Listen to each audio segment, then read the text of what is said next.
Edonia Radio. Edonia Radio. En route pour les festivals. Nous partons au FEMA, le Festival du film international de La Rochelle, qui se tiendra du 26 juin au 4 juillet. Depuis 1973, le FEMA est une grande fête du cinéma qui réunit passionnés et professionnels. On y retrouve des films d'hier et ceux de demain. Pour sa 54e édition, le FEMA offrira entre autres une journée avec Javier Bardem, une rétrospective consacrée à l'œuvre de Jacques Tati ou encore à Diane Keaton, des inédits ou avant-premières tels que Mother's Baby de Johanna Modé ou encore Mariage au goût d'orange de Christophe Honoré. Mais tout de suite, on va vous parler d'un aspect du FEMA qu'on connaît moins, qui est moins connu, avec Anne-Charlotte Giraud. Bonjour Anne-Charlotte. Bonjour. Vous êtes responsable de l'action culturelle et des relations publiques du festival. Et le FEMA offre beaucoup de choses à côté du festival. Déjà, votre premier engagement, c'est de rendre toutes les séances, enfin une partie des séances en tous les cas, accessibles. Comment vous adaptez les séances aux personnes en situation de handicap ? Alors le festival, effectivement, a plusieurs engagements à plein d'endroits, et notamment celui des personnes en situation de handicap visuel, des déficients visuels, avec lesquels nous travaillons depuis de nombreuses années, avec lesquels on développe chaque année un peu plus le nombre de séances accessibles, et notamment on travaille de manière à les sensibiliser à ce travail d'écriture pour rendre les films accessibles, et en organisant des ateliers avec des diverses associations de malvoyants.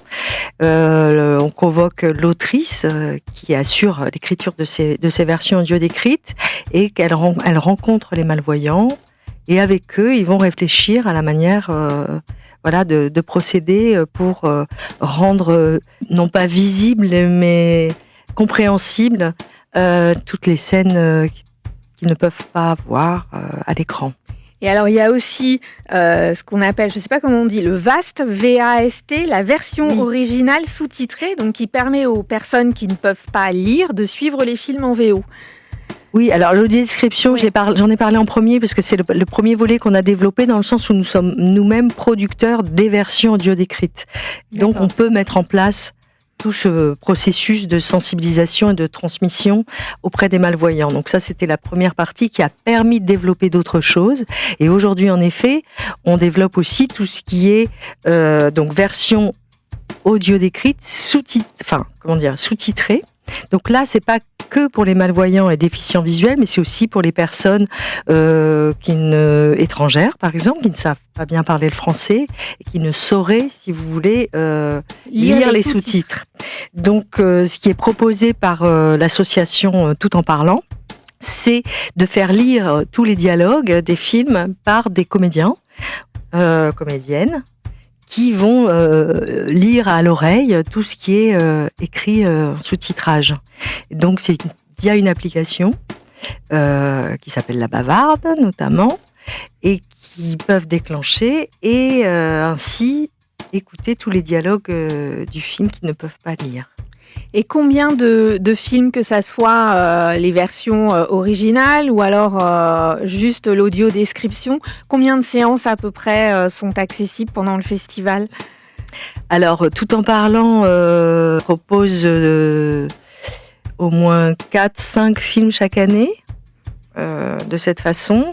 Et les versions audio décrites que nous produisons, il y en a 2, mais nous proposons aussi désormais plein d'autres films dont les versions existent et que nous proposons évidemment aux malvoyants. Donc il y a vraiment une programmation dédiée spécifique avec environ 15 propositions accessibles pour les malvoyants. Pour les films que vous produisez, vous les choisissez comment ? Vous les choisissez avec ça s'est fait les un malvoyants ? Oui, alors non, pas avec les malvoyants, mais avec l'association de malvoyants, avec la présidence donc de l'AVH, l'association Valentin Huy notamment, qui est notre plus gros partenaire sur ce projet, et qui, avec nous, on va réfléchir effectivement de manière empirique. On s'est aperçu que c'était intéressant de rester sur l'ADN un peu du festival, qui est quand même le film de patrimoine. Donc chaque année, on propose un film de patrimoine et un film aussi jeune public, mais pour tout public, en fait, qui soit accessible aux familles et aux plus jeunes. Donc c'est devenu un principe un petit peu qu'on adopte depuis quelques années déjà, 5-6 ans. Vous pouvez nous donner les films de cette année ? Bien sûr. Alors cette année, le film Patrimoine qui sera décrit, c'est du Rififi chez les hommes. Puis en jeune public, c'est Carmen, l'oiseau rebelle de Sébastien Lodenbach.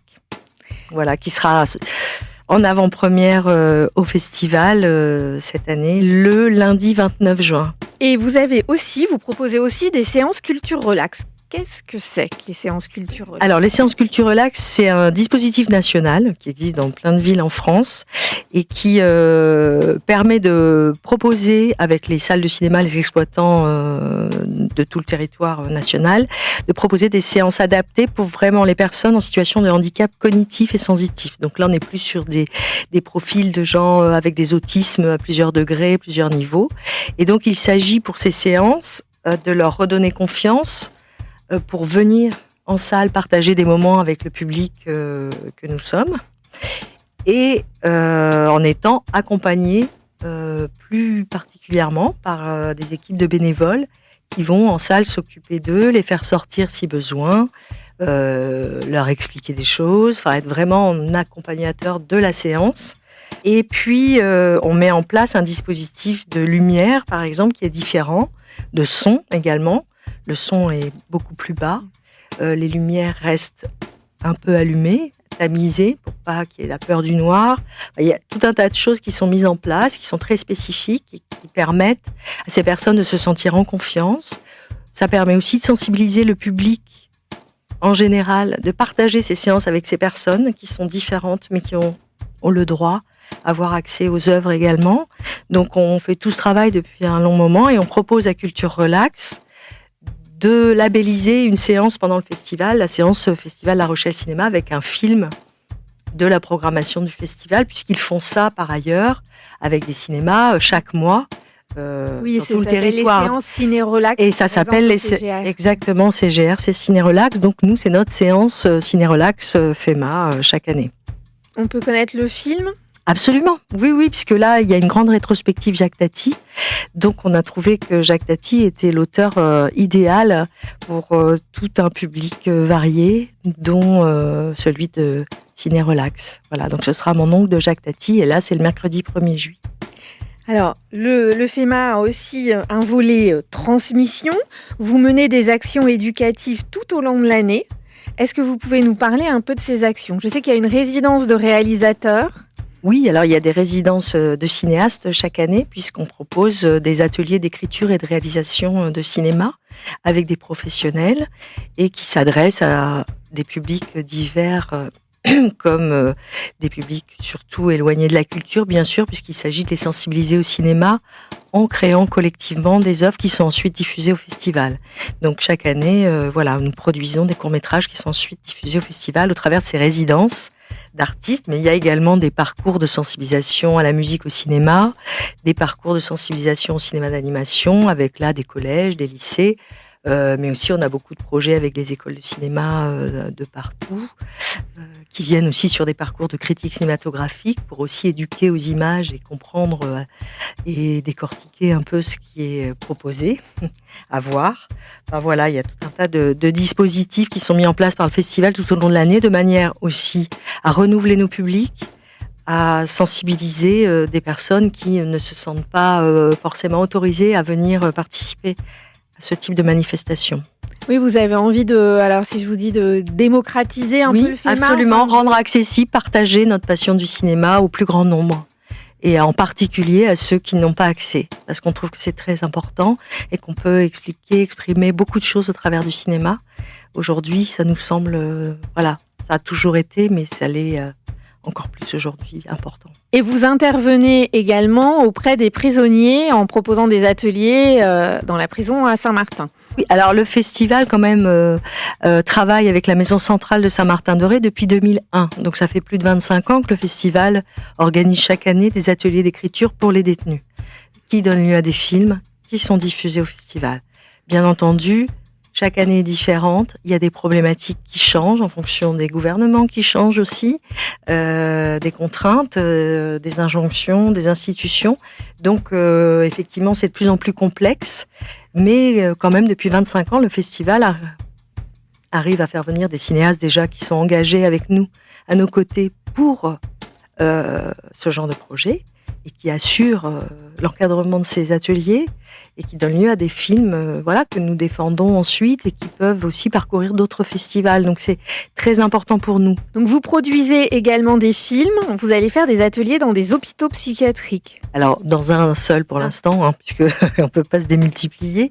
Mais oui, à l'hôpital Marius Lacroix, on a une collaboration pareille, qui est assez ancienne maintenant, et qui nous permet d'avoir accès à des patients qui sont sensibilisés à différents ateliers. D'ailleurs, l'hôpital met en place pas mal d'ateliers différents, mais dont l'atelier cinéma que nous produisons en collaboration bien sûr avec l'hôpital, mais nous allons chercher des financements pour tout projet d'ailleurs, des financements auprès de la DRAC bien sûr, mais aussi de fondations diverses qui soutiennent aussi ce type de projet et qui nous permettent de boucler des budgets pour produire ces courts-métrages qui sont à l'arrivée, certes des films d'atelier, mais des films tout court que nous diffusons au même titre que celui que nous produisons à la prison, celui que nous produisons dans les quartiers périphériques de la ville avec des jeunes, ou que nous produisons avec des demandeurs d'asile sur des résidences d'écriture avec la Maison des Écritures.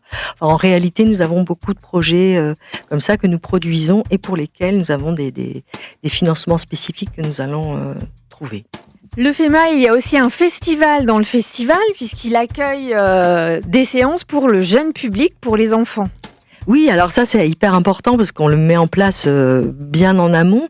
C'est c'est un programme de films pour enfants à partir de 3 ans avec beaucoup de films pour les tout petits puisque ce sont les seuls qui sont à peu près disponibles en cette fin d'année scolaire.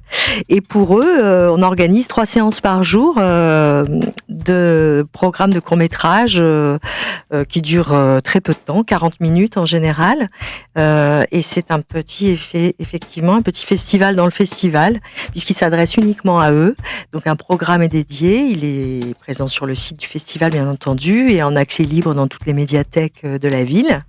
Donc ce programme est dédié vraiment aux enfants et c'est quelque chose qui existe depuis maintenant un certain nombre d'années au festival, je pense au moins 25 ans. Donc c'est un moyen de sensibiliser, de leur donner envie le goût du cinéma. C'est aussi une façon d'éduquer aux images, bien entendu, en montrant des œuvres de qualité pour les tout petits et de leur permettre d'avoir des petites animations, des échanges avec les réalisateurs et de comprendre un peu mieux comment on fait les films, de manière aussi à, encore une fois, à les éduquer aux images. Et à susciter des vocations, peut-être. Susciter des vocations, évidemment. Oui, tout à fait. Et regarder les choses autrement. Écoutez, Anne-Charlotte, merci pour toute cette description. De toute façon, on peut retrouver tout le programme du Festival international du film de La Rochelle sur www.fema.org. Et on rappelle que le festival se déroule du 26 juin au 4 juillet. Merci à vous. Edonia Radio. En route pour les festivals. Edonia Radio. La nouvelle radio de La Rochelle.